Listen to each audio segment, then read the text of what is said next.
afternoon, everyone. Thank you for joining us for today's seminar. It's with my great pleasure that I get to introduce today's unbelievable speaker. Dr. Bartlett's work crosses ecological and evolutionary scales using techniques from mathematical modeling to field studies to explore how changes in host ecology affects the ecology of their infectious diseases and consequences for pathogen and host evolution. Dr. Bartlett earned his bachelor's in natural sciences zoology with honors from University of Cambridge in 2013 and his PhD in biosciences from University of Exeter in 2019. He then completed postdoc research here at Emory with our own yacht. And then at UGA, where he has since become faculty in entomology and ecology. His research centers around honeybees, looking at the evolutionary ecology of honeybee parasites, honeybee defense against parasites and pesticides, contributions and consequences of the varroa mite control in honeybee colonies, integration of reproduction and spatial structure and virulence evolution, and evolution in a model insect virus system. We are abuzz with anticipation for his enlightening presentation. And so without further ado, give a warm welcome to Dr. Thank you. Thank you all for welcoming me back. It's really nice to be able to come to a formal institution. As a new faculty, I'll try not to drone on too heavily.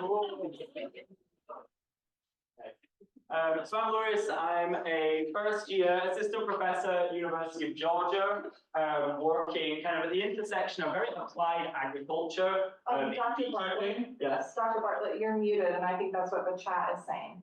Oh, is that a you or me problem, Tom?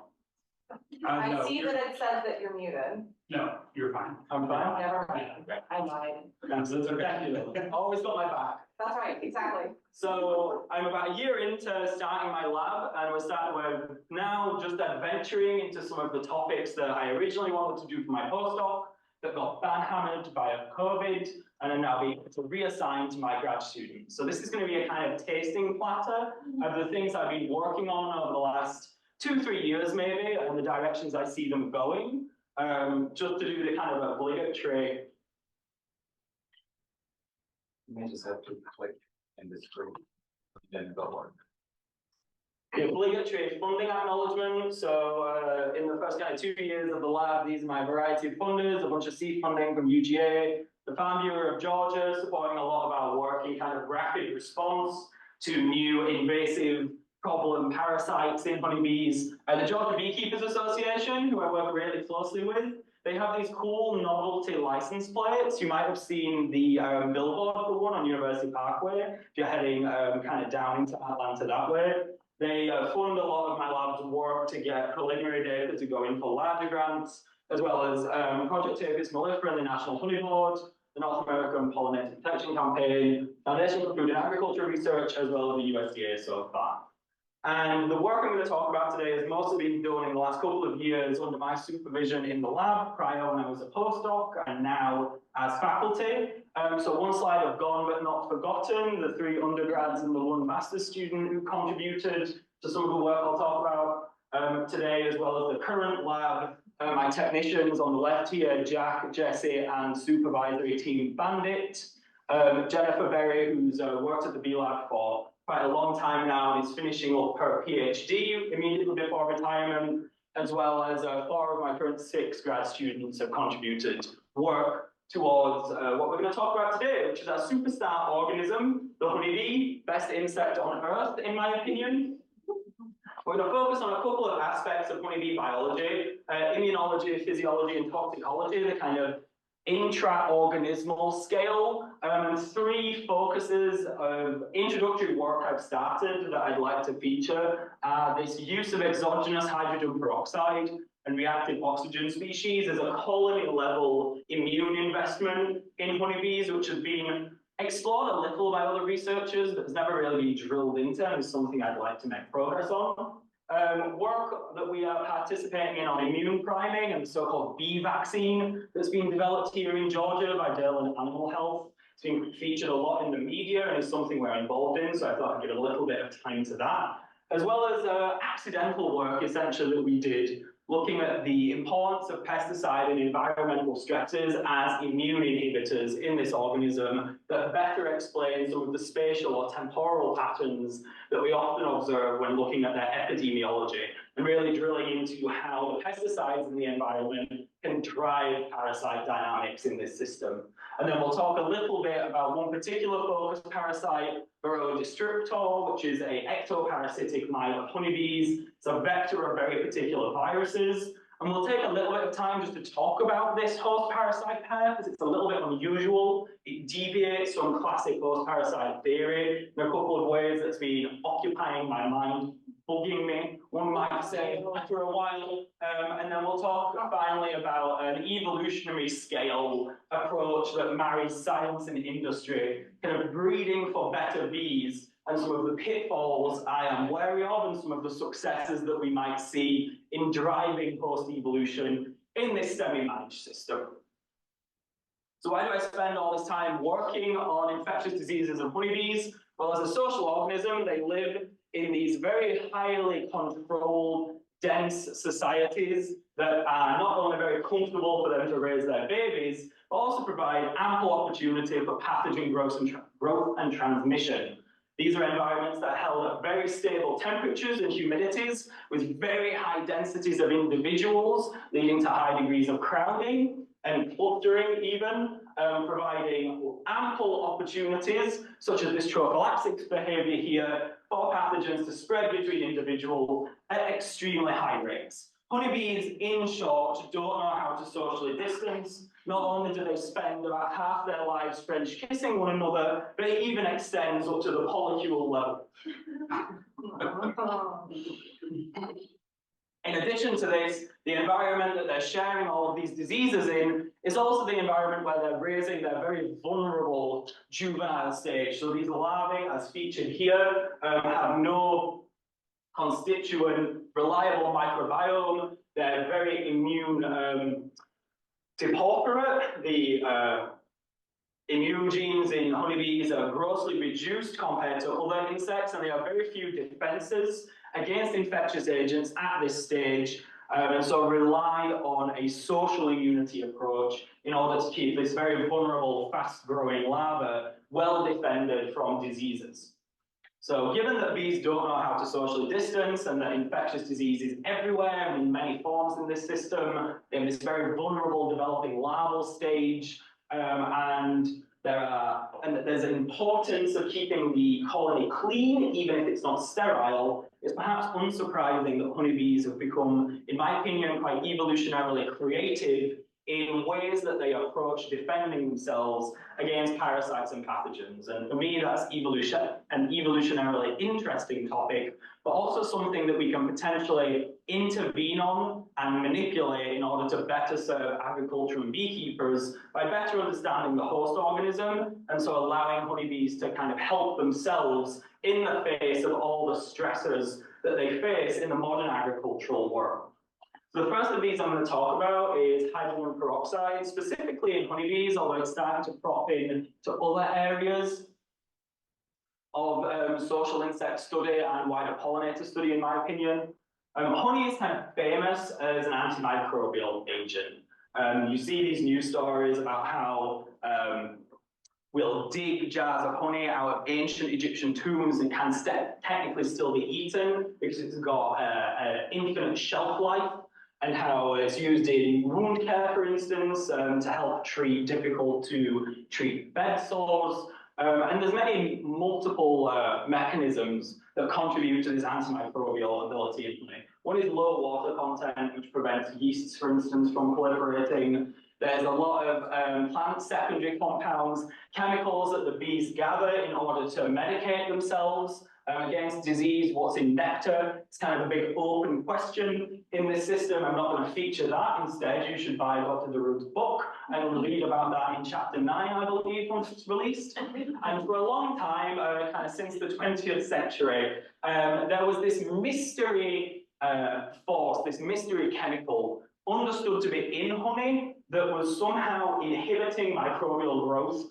beyond just the presence of plant metabolites and low water content. And for a long time, it was regarded as this thing called inhibin, because it inhibits microbial growth. And in the 60s, it was identified that this was actually just the presence of seemingly quite stable levels of hydrogen peroxide, and that this was the inhibitive factor in honey that led to higher than average prevention of microbial growth.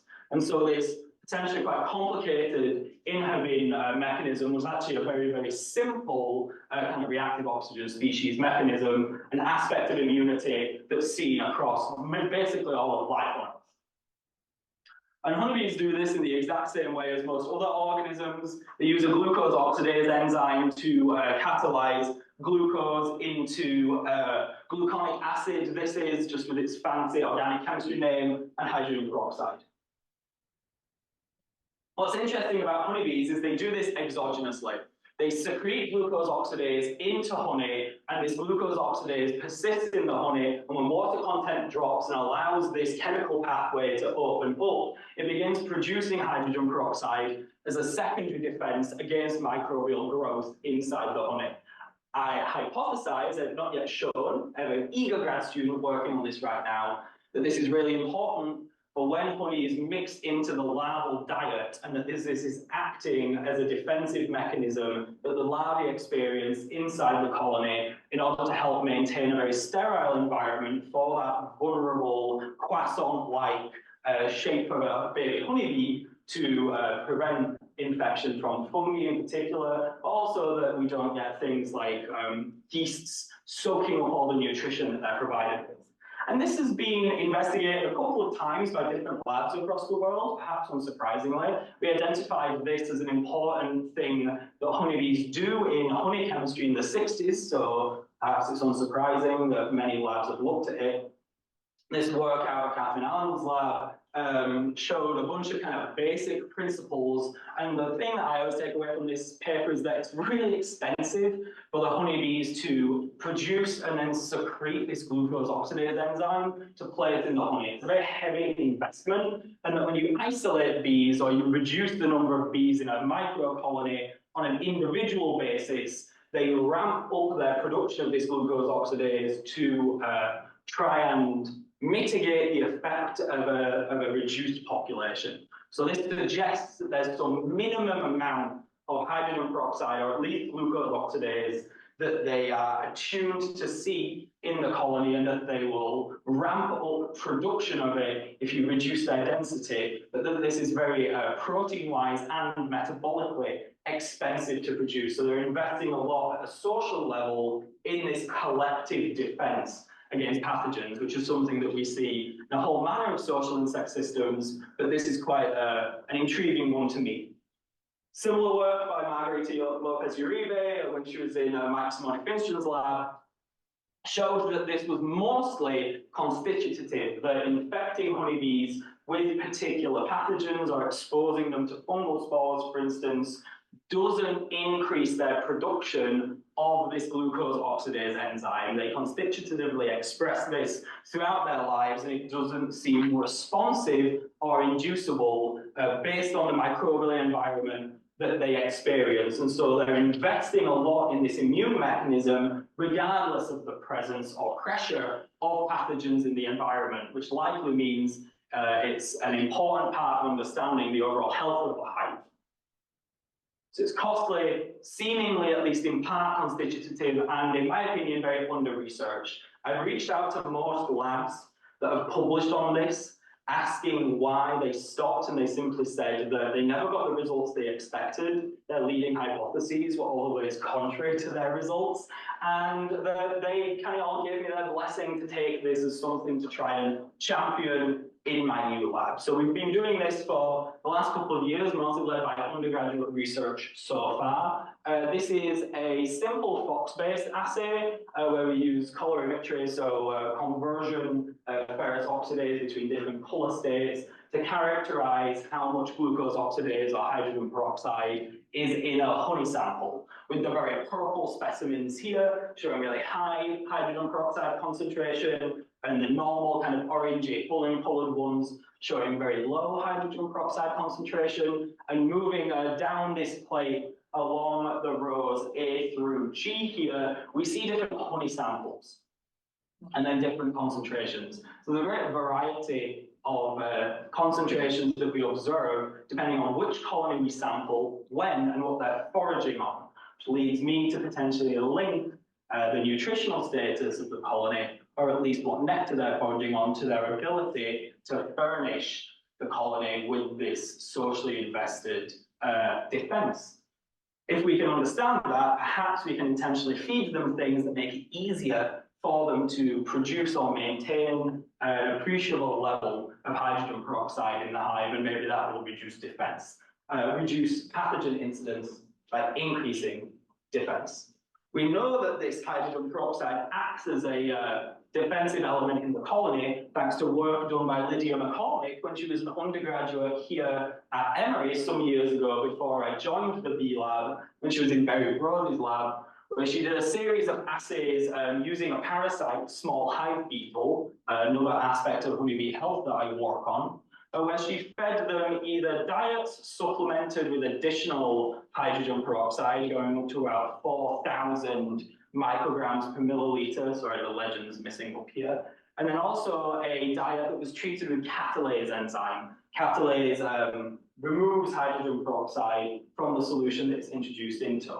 If you do a survival analysis on this data, which unfortunately is unlikely to be published, but still allows me to introduce the topic, we see that treating the diet fed to this parasite, which lives inside honeybee colonies, treating its diet with catalase to remove the hydrogen peroxide improves their survivorship, i.e. you can infer that the hydrogen peroxide is reducing the lifespan of something that parasitizes the colony. So there's this hint that not only is this acting at the microbial level as an immune defense, but it's also acting as a colony level anti-parasitic against other insects which seek to invade the colony and steal the bees' hard-won food stores. At the same time, Lydia did a feeding experiment where she fed colonies either no supplementary sugars, on the left here in blue, labeled with 0. We'll stick with panel A just while I'm first explaining this. She also fed them high fructose corn syrup, which is a very cheap feed for honeybees that many commercial beekeepers use because it's inexpensive and very calorie dense. And she also fed them a normal sucrose, table sugar syrup essentially, which is broadly seen as the better but much more expensive feed supplement for honeybees. And she assayed the hydrogen peroxide concentration in colonies during a time of year when they had no flowers to forage on, based on what supplemental diet, if any, they were fed. And what she found, quite interestingly, was that the colony's supplementally fed sucrose solution showed appreciable levels of hydrogen peroxide. This is about half of what we'd expect in a standard honey sample. But the starved colonies that were fed nothing additional had reduced hydrogen peroxide compared to what we'd normally expect to see. But those fed the high fructose corn syrup, which is very calorie dense, showed inhibited levels of hydrogen peroxide production. Panel B, it's the exact same data, but split based on whether we're looking at a frame that has brood honeybees on, so baby larval honeybees, labeled by the bees here, versus a honey frame, which is the long-term storage that they put at the top of the colony that only adult bees interact with. What we can see is that when they're actually allowed to furnish themselves with appreciable levels of this hydrogen peroxide, we see higher investment in this glucose oxidase-based defense in the frames that house their vulnerable larvae. And this is the honey in this bee type here that will be used to feed their offspring, whereas the honey that's in the honey frames is only ever given to the much more well-defended adults. And this just shows how useful undergraduates keeping really detailed data is, because this was not something that we expected to test or that Lydia expected to test. It's just that she made the note of which frame she sampled, and it suggests, I don't think it all proves, but it suggests that they are regulating this immune investment, this costly immune investment, to bias it towards defending their vulnerable brood and reducing the investment when it's honey that is only going to be experienced by the much more immune substantial adults. So off the back of this work, I worked with a fantastic undergrad at an REU program, Carlos Martinez Mejia, who did some very basic toxicology to start to understand, well, just how tolerant are honeybees to this hydrogen peroxide. If it's capable of reducing the lifespan of a similarly sized insect that parasitizes their colony, is it also costly for the honeybees themselves to cope with this elevated level of hydrogen peroxide in their food? And so we wanted to just find some basic dose response curves mapping the concentration of hydrogen peroxide in feed to honeybee mortality. Turns out that hadn't been done, which somewhat surprised me because broadly honeybees are really well studied. And this is actually the third version of this graph because we started at concentrations where we saw absolutely no mortality at all. I had to step up the concentration time and time again, getting up here to 10% hydrogen peroxide by volume. So if you were to buy hydrogen peroxide solution at CVS or Walgreens, that sits at about 3%. And if you read the instructions, you're supposed to dilute it down by 50% to about 1.5. If you are somewhere quite remote and your dog or cat eats something that's toxic to them, a veterinarian will often ask if you have that 3% hydrogen peroxide on hand. So if you feed it to that animal, it will rapidly induce vomiting. Honeybees, it turns out, can sit at that 3–4% extremely happily and sip on their supposedly quite toxic hydrogen peroxide solution and feel no adverse effects at all. We can't get reliable mortality amongst cohorts of honeybees fed with hydrogen peroxide sugar solution till we step up to about 10%, which is about as strong as you're capable of making it in the lab because the strongest solution you can typically buy sits at about 30%. And you know that's quite a dangerous chemical when you buy it from the chemistry supply store and it arrives 1/5 full and you think, God damn, I've been cheated by VWR yet again, when in fact there's a label on there that says left intentionally 4/5 empty so that if it tips over, it won't spill. And so we're moving up towards concentrations here that are very appreciably toxic, and the honeybees seem still very tolerant of it. Following on from this, we did some choice assays where we expected that this very high investment in glucose oxidase and hydrogen peroxide should bias honeybees, if they're very tolerant of it, to feeding from sucrose solution that has this added hydrogen peroxide in there. If you give them a choice assay of normal sugar solution versus sugar solution with hydrogen peroxide, we'd expect them to favor the one that's already furnished with the hydrogen peroxide. And they do precisely the opposite, as shown by panel A here, which is working at 50 micrograms per milliliter, which is easily observed in the field. The highest honey concentrations typically sit at about 1,200. The lowest tend to be maybe about 30 to 40. And this started to explain my colleagues' reluctancy to pursue this as something in their lab because it consistently doesn't work how we hypothesize. But I do think that's interesting. So the honeybees show no real preference, if anything, an expectation to avoid hydrogen peroxide when they're given the choice, but they're very intolerant of it, and it's a high investment. So this is something that I'm excited to pursue further. We just acquired bumblebees in the lab to see if they also use this hydrogen peroxide glucose oxidase-based communal investment in immunity. The literature asserts that bumblebees don't do this, but speaking to some of my colleagues at UC Davis, they observe that they do. So we're going to do some comparative work on Bombus in patients here. I wanted to get a much cuter and more charismatic European Bombus terrestris in, but USDA APHIS wouldn't allow me, so we're stuck with the American drab equivalent.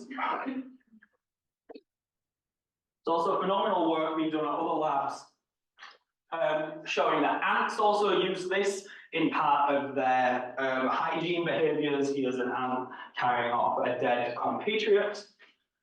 In order to kind of persuade myself that this solution works as intended, hydrogen peroxide is very easy to denature. So while we were testing the solutions throughout the experiment to make sure they stayed at the concentrations they were supposed to be at, I also decided to test some other pollinators to see if they were tolerant or susceptible to it. So I marched down the hall to Sonia Altheiser's lab and acquired some monarch butterflies. These are live monarch butterflies being fed in parallel.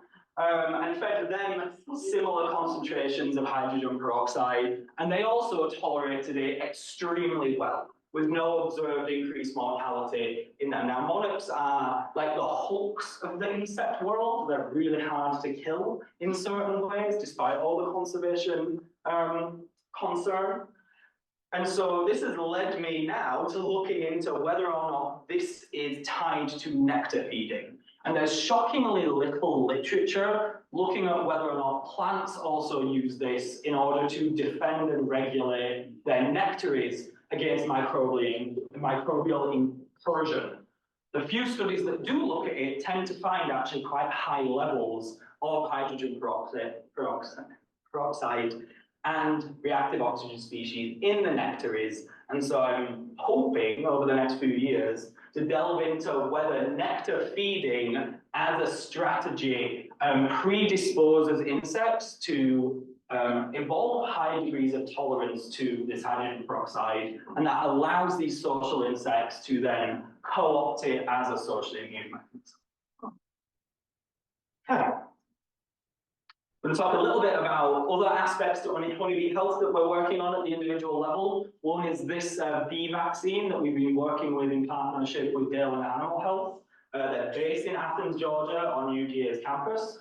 So they partnered with us at the bee lab at UGA to try and exploit immune priming as a way to help manage honeybee disease. Insects, just like the rest of life on Earth, been battling environmental threats and diseases for a long time, so they've evolved lots of their own solutions. Exposure to diseases in bees is also tied to like critical life stages, in particular the larval stage, but also mating. Queen honeybees, over about 2 or 3 days, mate with up to 70 different males, and this is a very infectious disease risky behavior, as many of us kind of test up.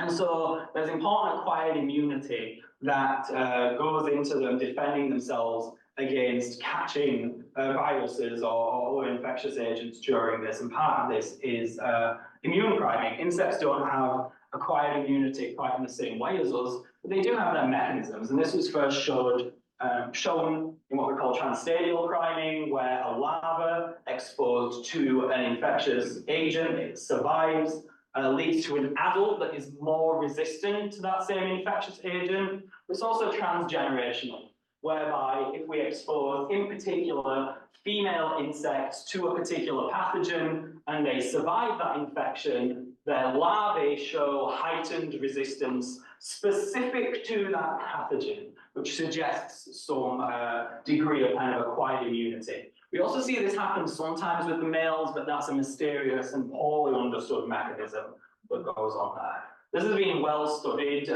a variety of insects, including both bumblebees, which were one of the first insects where it was really well studied by Ben Saad when he was in Paul Schmidt-Hempel's lab. It was also been well shown in honeybees. And so it's unsurprising, perhaps, that the industry has looked to this mechanism of acquired immunity as a way to help combat infectious diseases in our managed pollinator livestock.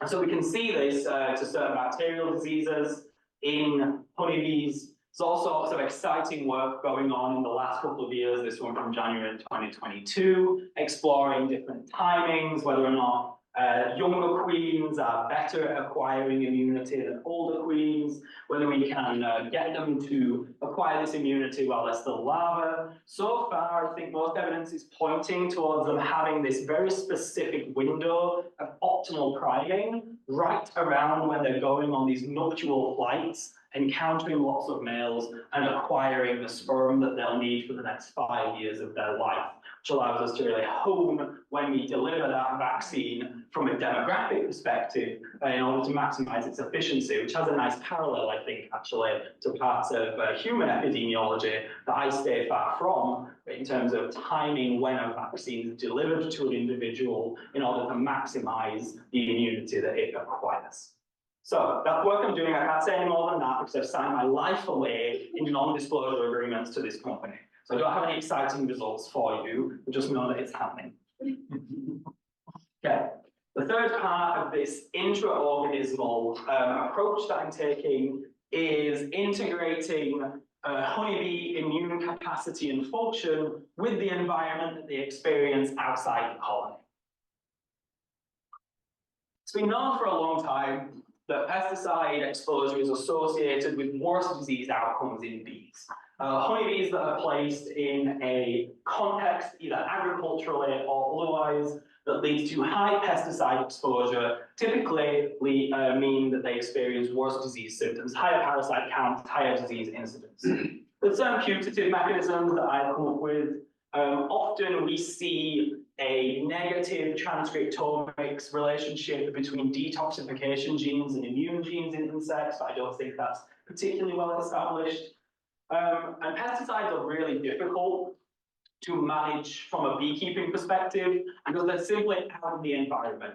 Short of knowing what every farmer or landowner around you is doing in a 2.5-mile radius, beekeepers can't really do much from a livestock or animal management perspective to help their bees cope with pesticides. I also think that it's kind of scientifically boring. Like insecticides are bad for insects.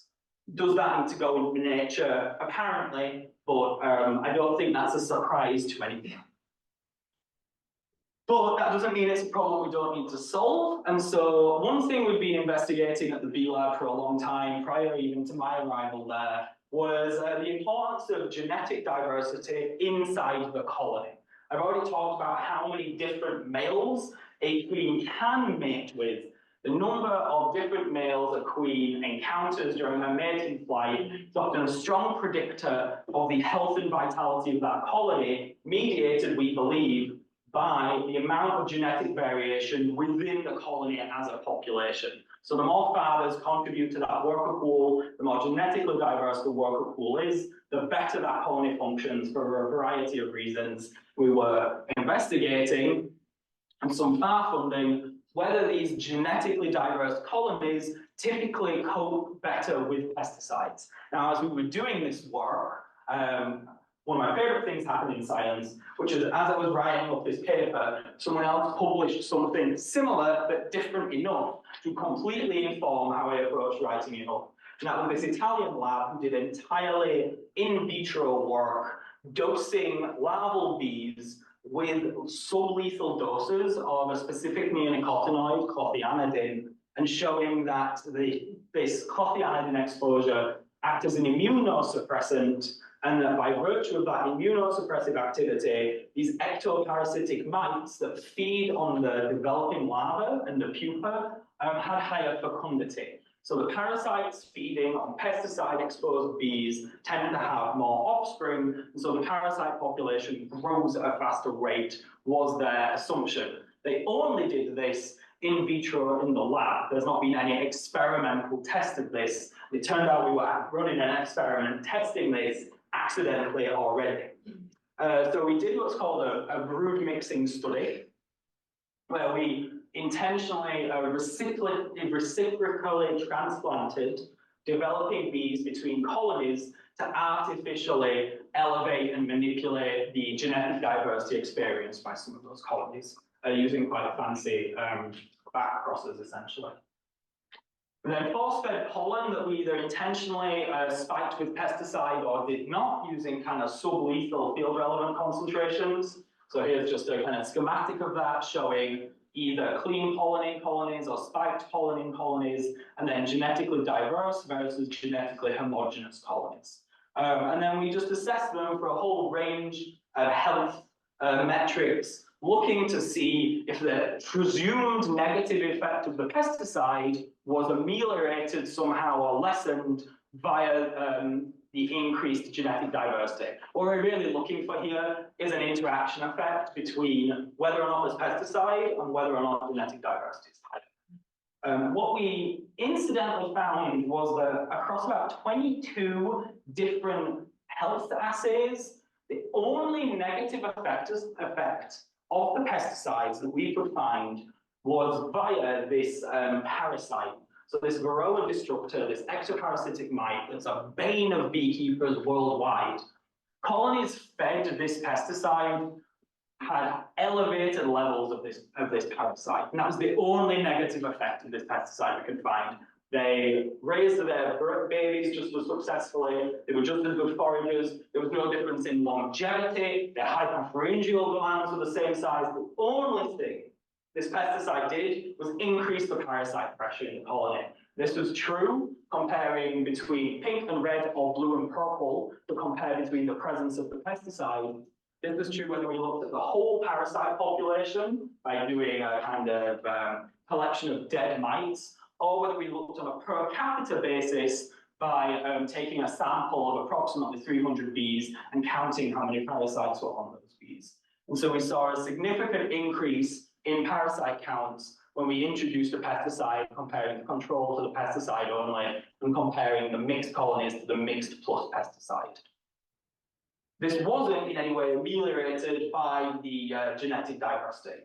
So the negative effect of the neonicotinoid was not reduced in any way by the genetic status of the colony. But it did highlight that much of the attention put to pesticides should be shared, I believe, with beasties like this, which is the varroa mite I've been talking about. This is like the tick equivalent of the beekeeping world.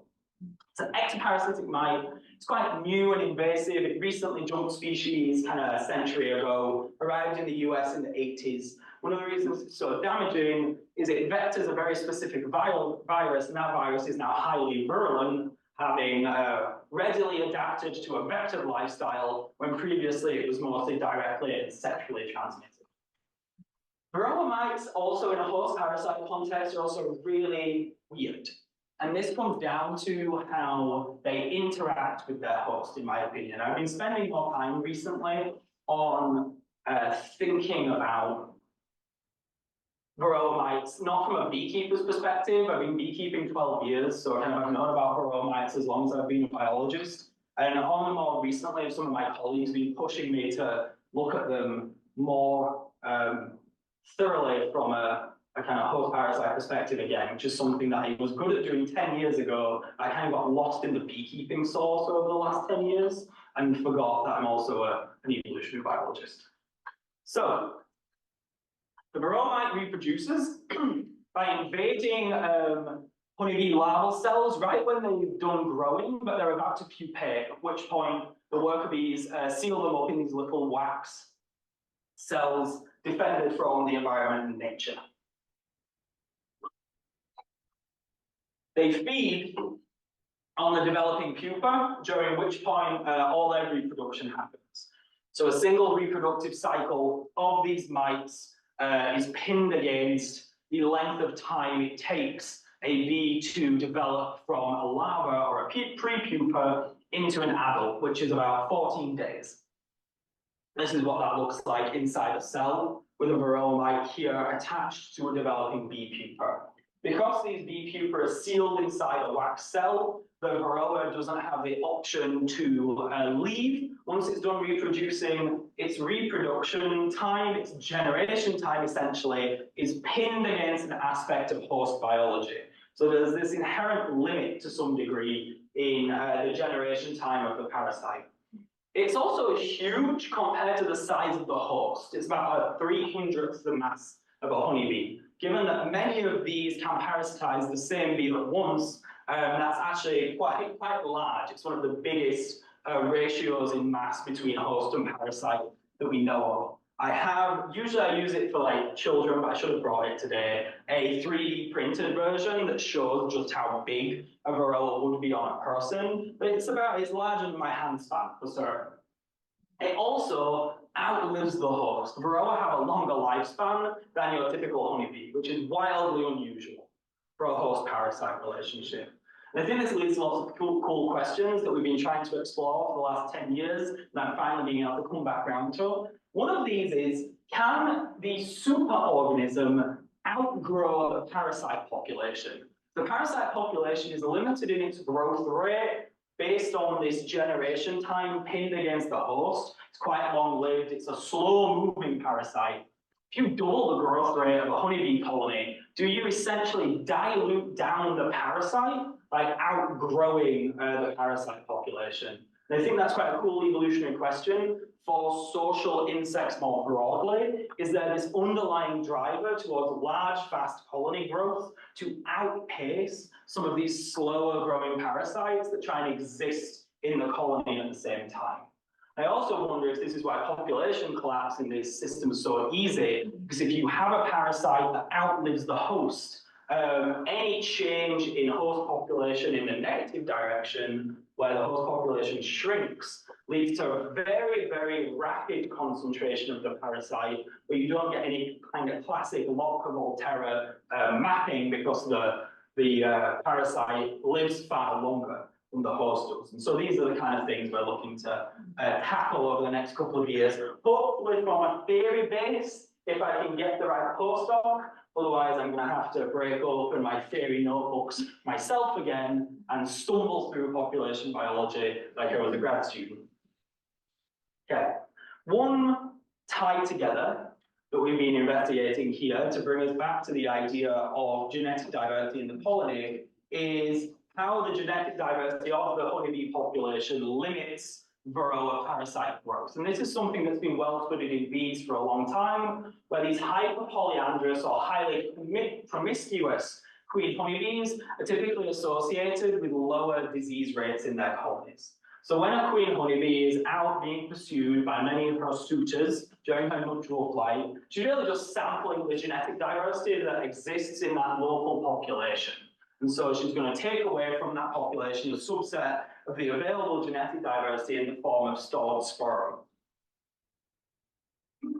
There's been kind of two main hypotheses as to why this increasing mating frequency is associated with lower disease burden. One of these is just this idea that genetic diversity is good for its own sake, that the more diverse the colony, the lower the disease incidence through a variety of mechanisms and kind of efficiency features. The other is this idea that amongst your available pool of eligible males, there exists one or two who are kind of a rare allele that imparts some specific resistance mechanism to a particular parasite, the kind of rare sperm hypothesis. And that very simply, the more males a queen mates with, the more likely she is to acquire that specific rare allele by mating with the drone that possesses it. So we tested this as part of a master's student's thesis by artificially inseminating a whole bunch of highly related queens with very particularly curated mixtures of known lineage honeybee sperm. So we artificially inseminated queens that were super sisters. That means they're 75% related to one another. And essentially, we can do kind of classic lifestyle crosses by then carefully introducing particular mixtures of either her brothers or closely related or distantly related males of known patriline into what will be her colony. What's crucial here is that in an experiment, all queens received the same amount of semen. What differed was the composition of that semen, i.e. which males and how many contributed to. So we knew exactly who fathered workers when we set up standard colonies with these AI queens and then monitored them for, I believe, 14 months, assessing again a huge variety of health phenotypes. To cut to the chase, the more polyandrous the queens, i.e. the more males contributed to that sperm pool that she was inseminated with, the more likely her colony was to survive overwintering, which is the critical survival period in this system. They headed colonies that had smaller populations of this varroa mite and lower per capita varroa parasitism. And I like to separate those out because you could have lower per capita varroa, but the same varroa population size based on whether or not you're just heading a large colony. But through both metrics, the varroa were struggling essentially in the more genetically diverse colonies. We can see this by plotting the mite score, which is kind of a highly transformed parasite count metric that I invented for this paper to make the data easier to deal with, against a number of drones she was mated against, which was this geometric series of just a single male, 2, 4, 8, 16, or 32, and then the heat, so blue is the start of the season, April in this case, and then red is the end of the season going into October. And we can see a negative relationship that turns out to be significant. So the more highly mated these queens were with a greater diversity of drones, the lower the mite score. You can also see that these regression lines tend to cluster together at this 32 point, suggesting that the varroa populations, the parasite populations, grow more slowly when they're experiencing honeybee colonies that have greater genetic diversity, where they can grow more rapidly in these genetically homogeneous populations. I did some reasonably basic statistics to see if this was down to this rare sperm hypothesis, the idea that a subset of the daughters are fathered by an individual who possesses an allele that basically makes them behave like colony leukocytes. What you're seeing here are highly hygienic worker bees who have been able to sniff out that their sister here is developing infested with a varroa mite. And so they have torn her developing body from her cell. They will chew her up and deposit her carcass outside of the colony where that parasite will die with her. This is a phenotype that is selected for quite heavily, and the rare sperm hypothesis essentially is dependent on these sorts of behaviors being acquired by a small subset of the workers due to their fatherhood. That is not what we found at all. We could not identify any single lineage of males that showed a tendency towards reduced varroa parasitism, and the only thing that ever came out as significant when we did more detailed analysis was simply that the more diverse the colony, the lower the parasite burden. So it doesn't seem to be down to these particular mechanisms as much as it's diversity is good for diversity's sake in this system, without getting into the wacky details of honeybee like thermoregulation. These mechanisms of varroa resistance start to lead us towards what I'm going to close out with, which is whether or not we can breed for better bees, coming up with evolutionary solutions to improve resistance to core pathogens and parasites in this system, which is super common in like plant agriculture. And it's something that beekeepers have done for hundreds of years and remains a really popular kind of collaborative idea amongst bee researchers and beekeepers. And here's just a splashing of reviews that all came out within, I believe, 18 months of one another, keeping me really on my toes for what is a niche that my literature can fill. There's a couple of different ways people propose or have done this. One is select for specific mechanisms, like this hygienic behavior that I showed, or this mite-biter strain of bees that is bred at Purdue University, where the bees will actually find ectoparasitic varroa mites, chew off their legs, and by losing their legs, the varroa dry out and drop dead on the bottom of the colony. You can also take a more mechanism blind approach, and this is what we call a freeze-killed brood assay, where you go in and freeze a section of honeybee brood, killing the pupa, and then you measure what proportion of those pupa are removed by the bees within a day. And in this case, this would be a very hygienic colony. They're very, very sensitive to disruptions in that developing brood patch, and they'll remove them expeditiously. And typically, this is associated again with reduced varroa numbers. A final way to do it that was really popularized by Tom Seeley, who was a honeybee behavior professor at Cornell, was to just simply measure how many varroa are in your colonies and kill colonies that reached some arbitrary too high threshold, i.e. select for low varroa colonies entirely ignorant of what biological processes might underpin that apparent parasite resistance. This has become quite popular, and something I'd like to explore in my career is seeing if we can select for high promiscuity queens that could end up with that same outcome. I think the idea of selecting for high mating frequency is kind of cool, and every geneticist I've asked to help me with that has basically said that gets really complicated, which makes me just want to do it more. So I'm really hoping to breed like super promiscuous honeybee lines over the next few years. I think that'll be really informative, actually. The final way has been popularized as like Darwinian beekeeping, as it's called, which is this survival stock approach, where you just take a hands-off approach and allow honeybees that are going to die from their parasites to essentially self-cull, and what you are left with is a classically evolved resistant population to whatever parasite. But this kind of very unguided approach that many of the beekeepers have embraced starts to ignore things that we, as evolutionary biologists, know rather inherently.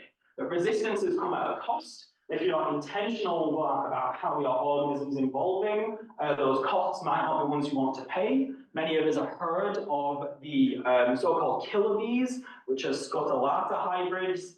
That whole breeding program in Brazil was chasing parasite-resistant bees. It turns out one of the best indicators for bees being resistant to these parasites is them being very, very aggressive, which is not a cost that most beekeepers are willing to pay when they're taking this undirected evolutionary approach.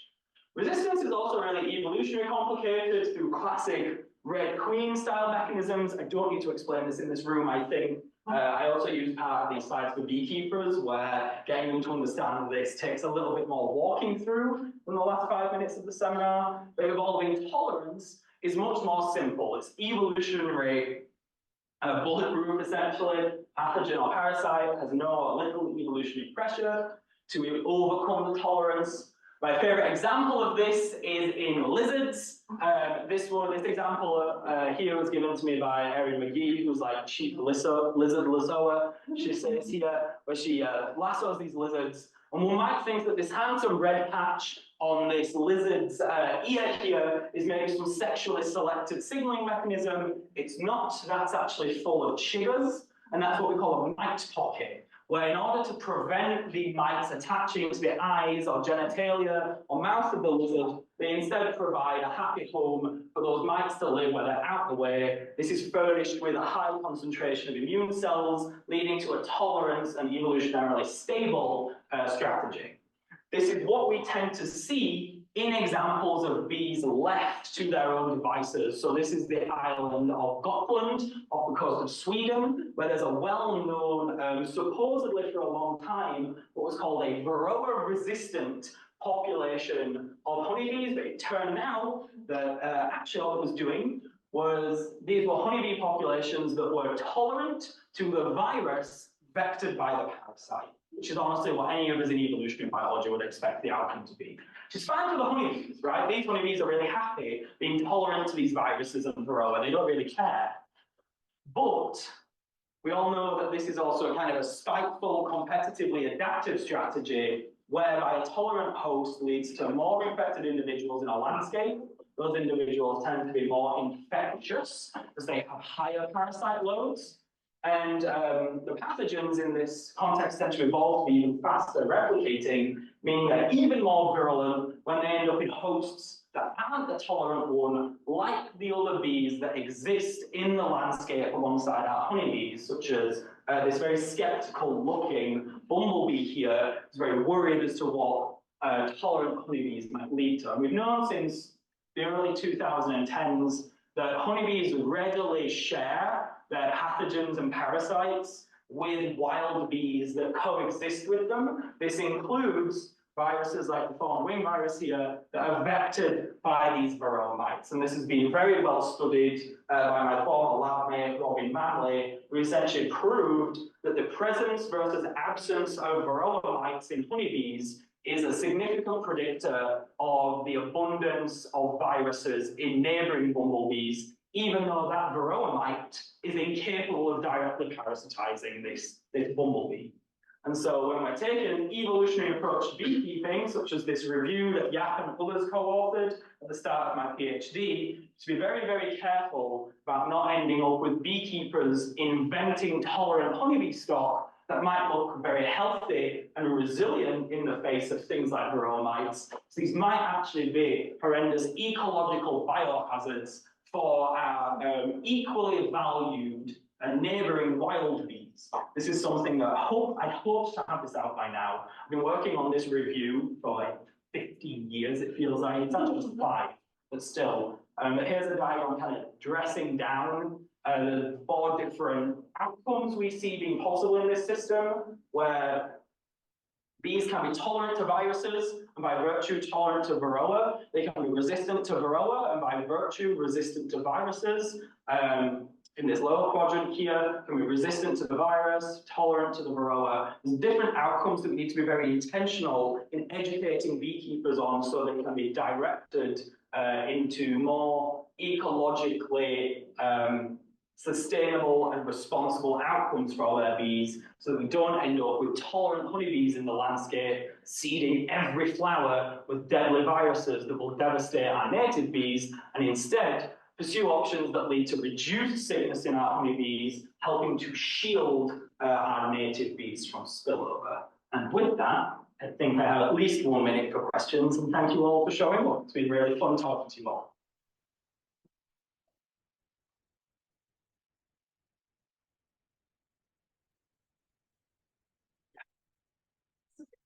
I had a question about the varroa that you see in your hives. What kind of genetic diversity do you see within a hive, and then maybe like within a geographic area, like in the mites? Are they pretty similar, or do you see a lot of diversity? So I think the question is, what's the comparative diversity of varroa in a colony versus the honeybee population itself? Yeah, so and also I don't know how they reproduce, so yes, that's what I was going to start with. Absolutely. So we see more diversity within varroa mites than we'd expect, because they, much like bees, are also haplodiploid. So the males are haploid, the females are diploid. When a foundress varroa mite invades a honeybee cell to reproduce, the first egg she lays is haploid, she doesn't fertilize it, and it develops into a male. That single male then mates with all the subsequent diploid laid eggs, and he fertilizes all his sisters. So you see not only full sibling inbreeding, you see full sibling inbreeding where the males are haploid, which is actually even more intense. And we don't quite know how they have as much genetic diversity as we observe. We think there's all sorts of wild things, and I am not a geneticist, as certain people here can attest to. We think there's really, really high rates of recombination going on, and we suspect that dual invasions by 2 varroa of a cell are really critical for allowing gene flow within the population. But that only happens when the varroa are extremely crowded, which only typically occurs for maybe 1 or 2 weeks at a time, because at that level of crowding, the colony is in severe decline and will likely die quite soon. So we don't have a great enough grasp of what's going on with varroa diversity for me to confidently answer that question. The varroa, for all their annoyances as a unbeatable parasite in beekeeping, are incredibly wimpy when removed from the honeybee host, and no one successfully raised them for multiple generations in the lab, which means that a lot of the very, very basic parasite biology that needs to be done on them has simply not been done, which sometimes limits what science we can do in this system, unfortunately. If anyone's like a wizard parasitologist and wants a postdoc where they try and fix that problem, do hit me up. It's not for the faint of heart. I've known many a bee lab spend a lot of money trying to learn how to raise varroa in vitro, and no one has yet been successful. That was a great talk. I'm interested in returning to something that you mentioned at the beginning. Mm-hmm. You talked about how honeybees are kind of immunologically like the culprit. Yeah. Have like fewer. Is it that they that the sorts of like immune genes that you would expect to see in insects just aren't there? Yeah. Or is it, okay, so it's not like a transcriptionally regulated thing? No, they just have far fewer immune genes than their solitary counterparts. Okay, The so honeybee genome's like marvelously well sequenced for a bunch of reasons. One, we really like them. Two, anything that produces haploid individuals, so much easier to put genomes together, right? Because you don't even have to deal with having two DNA or two chromosome Yeah. copies. So So it, they have fewer immune genes even than other bee species. yeah, and not just other precisely. insect species. Yeah, you can track the evolution of eusociality in the system against a loss of individual, specifically immune function, and this reliance on social and communal immunity. Is it the same in like ants? There's no solitary ants, so we can't Okay. easily say. We could probably study it similarly in wasps and yellow jackets, but no one likes working on them because they will really make your life miserable by stinging you heavily. And so there's just not as much work on them because people don't like working on wasps. Can't play with that. But that would be the obvious, like, these kind of primitively Yeah. social species would be the really obvious ones to look at. Thanks. I'm curious about the resistant cost and how those manifest at the phenotype level with the bees. Yes, so there's quite a few kind of costs of resistance in the system. It really depends if you're looking at this from a classic wild fitness perspective, or whether you're looking at it from a beekeeper agricultural productivity perspective. So one of the things that more resistant colonies frequently will do is they'll undergo their reproductive behavior, which is where the colony splits in half through a process called swarming. Honeybees essentially reproduce through binary fission, which is, again, weird for an animal, but that's what they do. During that period, all brood production ceases, so they actually stop raising workers for quite a long time, and that helps put a strong pause on the parasite reproduction. But it's like the beekeeper's least favorite thing to happen. If your colony swarms, you lose half your individuals. Honey production relies on kind of economies of scale where you're tricking the bees into maintaining a much larger population than they would, quote unquote, naturally. So there's actually a fitness gain, arguably, towards swarming behavior from a wild EB point of view, but it's a massive cost to the beekeeper, and that tension is similarly manifest in like the aggression, where aggressive, i.e. defensive, to use a better word, bees are better defended from predators, from parasites, from robbing by other bees. Bees will undertake actual like inter-colony warfare, but we're not even allowed to keep those bees in the southeast. Like, you have to destroy your colonies if they're detected as having these particular defensive genes. Some of the really extreme examples are cases where they've bred these hyperhygienic bees will end up exhibiting something that looks like autoimmune diseases, where they become really trigger happy in that brood removal behavior, even with healthy brood, because if a pupa just smells a tiny bit off, they'll rip it out and discard it, and that's a massive loss of investment. So you do start to see costs that look a little bit more like what we describe in the kind of classic evolutionary immunology literature. You have to force them quite far, but the selection regimes will lead to that. Yeah, cool. While we're talking about costs, one thing that I was wondering, you were talking about the production of hydrogen peroxide being very costly. Yes. Is that at an individual level and a colony level through an increased consumption of glucose, or is it at one level and not the other? Yeah, so we assume it scales up. So we know that on an individual basis, it's very energetically demanding and requires quite a high protein consumption to excrete that very appreciable amount of glucose oxidase as a kind of exogenous enzyme. We assume that at the colony level, that means that they're just more demanding in terms of food. They're probably hoarding less honey, and they're more likely to maybe run out of pollen.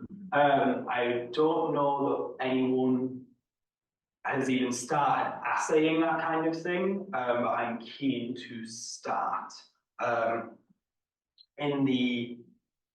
It's easy to disrupt those tendencies because the glands that produce the glucose oxidase, they're hypopharyngeal glands, which sit kind of in their neck approximately, are also what's used to produce the royal jelly, which is like the bee equivalent of breast milk that they use to raise all their babies. And it's one of the classic things we assay because it's one of the first things that you'll see kind of reduction in size of if a honeybee was dealt a poor hand as a larva, if it was nutritionally deprived, or if it was hit with particular sublethal pesticides or is suffering a viral infection, you'll see reduced hypopharyngeal gland size, which limits its ability to act as a nurse, but also presumably to contribute to this investment in glucose oxidase. I know that's not quite a cost. It'll start to tie together some of the aspects of overall colony health that we assume predict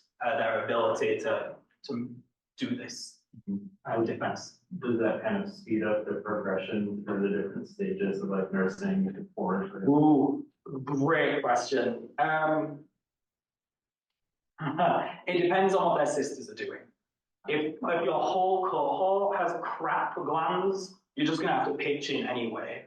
If you are unusual for suffering that phenotype, I don't know that anyone's shown it, but I do think there's early evidence. I have a postdoc who just asked to work with me on this, looking at how early life stress affects the methylation patterns that tightly correlate with that age-based task switching. So I think I can say yes to that, but I don't know that it's actually been like strung out that cleanly yet in the literature.